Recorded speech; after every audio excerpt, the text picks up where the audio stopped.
سلامونه کوم الاب خان شیرپوی یم یقینا ډېرې ورځې وشوې ویلا کوم نو کړې او ملګرو خواهش لرلو او نن یو ډېر اهم خبر مې مخې ته تېرېږي د تېرو 7 ګنټو راسې چې ټرینډ یې په ټویټر باندې خوم او په سوشل میډیا باندې خوم هغه ټرینډ څه دي د فتنې اعترابي جرم د فتنې اقبالي جرم فتنې کوم اقبالي جرم کړی دی او څه وجه ده په دې باندې به ننني پروګرام کې هر اړخ باندې خبرې اترې کوو فتنه چې کومه ده هغه عمران خان یاد شوي دی او عمران خان پرونه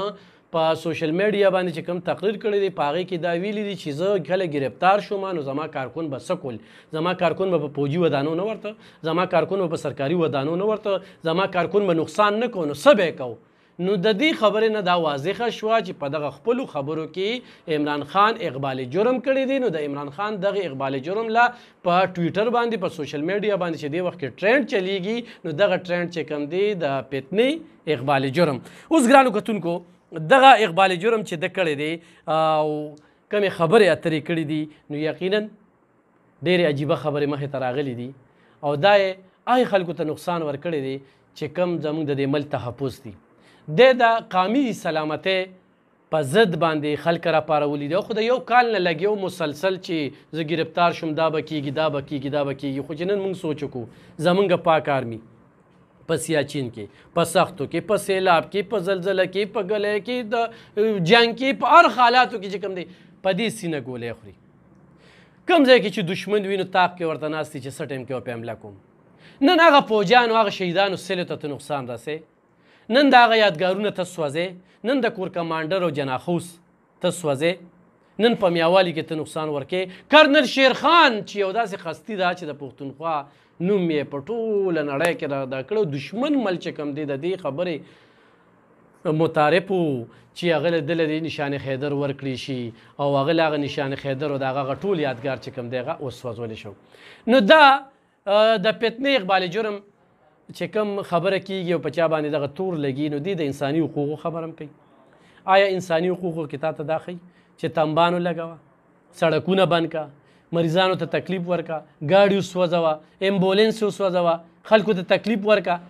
دا خو په اقبالي جرم کې نه دي او بیا د خپل جرم پټولو دپاره د جیل د تګ نه نه تلو دپاره ته بیا د اشتهاري خلکو پناه اخلي په بنیګاله کې دا ثابت شوي دي چې د مخلوقانو پناه یې اخیستې وه بیا په زمان پار کې چې هغه افغاني و چې هغه پټرول بمونه جوړ کړو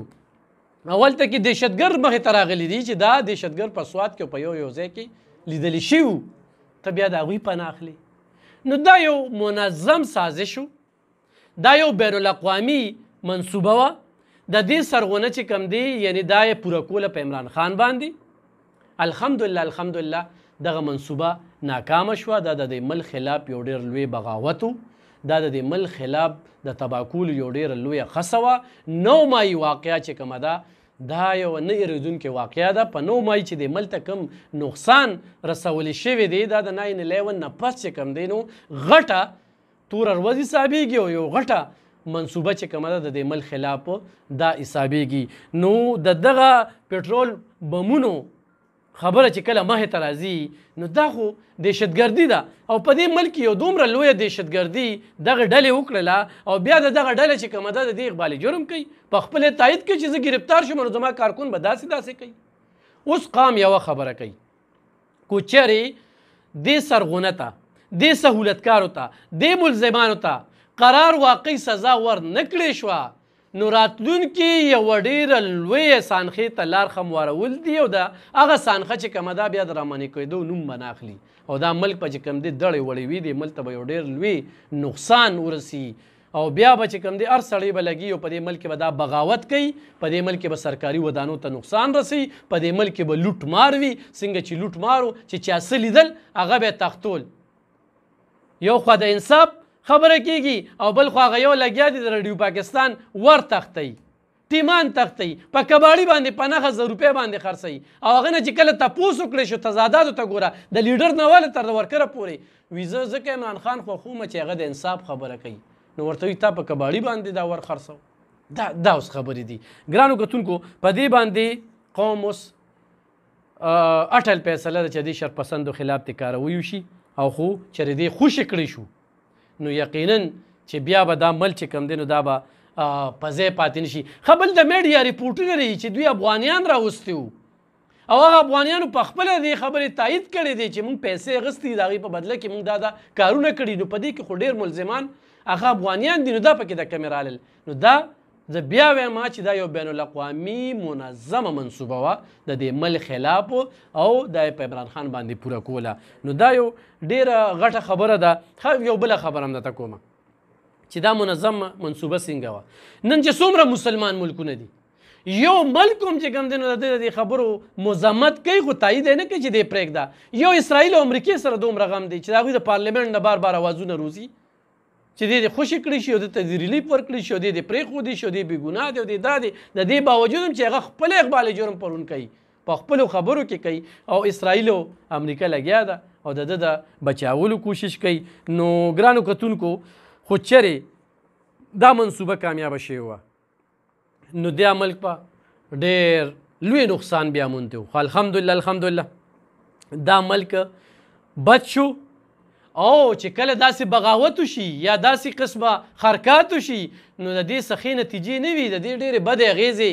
په هغه پارټۍ باندې پروزي او په ملک باندې پروزي. دا خو لا ده هېڅ هم نه دي لیدلی دا کوم نتایج چې راځي راتلونکي وخت کې د دوی ټیکټ اخیستل یا الیکشن ته ودرېدل دا ناممکنه خبره ده. د دې به راتلونکي نتایج ګورئ چې دا کوم د ملک خلاف بغاوت شوی دی چې هغې کې د پټرول بمونو ایجاد شوی دی، هغې کې د شهیدانو یادګارونه تباه شوي دي، هغې کې پوجي او سرکاري ودانو ته نقصانونه شوي دي، په هغې باندې حملې شوي دي، هغې کې دهشتګرد چې کوم دی دهشتګردو په زمان پارک کې پناه اخیستې ده، هغې کې چې کوم دی نو هر څه ته وګورئ. خو دا دهشتګردي چې کومه ده یا دا د ریاست خلاف یو منظمه منصوبه ثابت شوې ده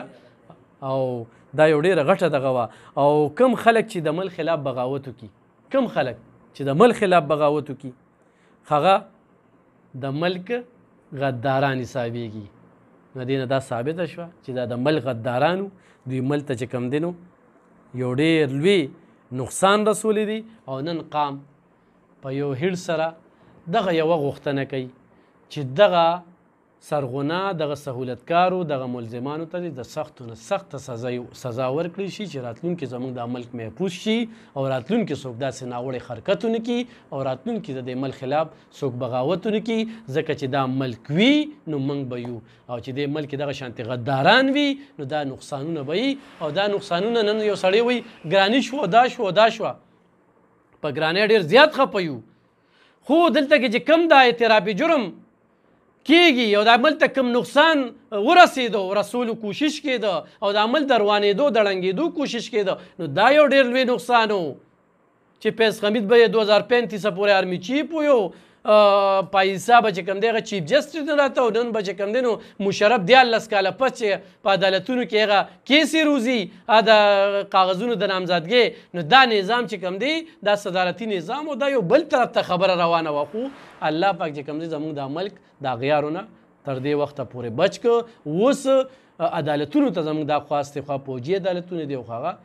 ملکي عدالتونه کوم دي نو هغه د دې لس قرار سازی ورکړي شو. دا قام دا غوښتنه کوي خو چیرې دې کې سزاګانې ور نه کړی شوې نو راتلونکي به زموږ ډېر بدحال وي انشاءالله په بل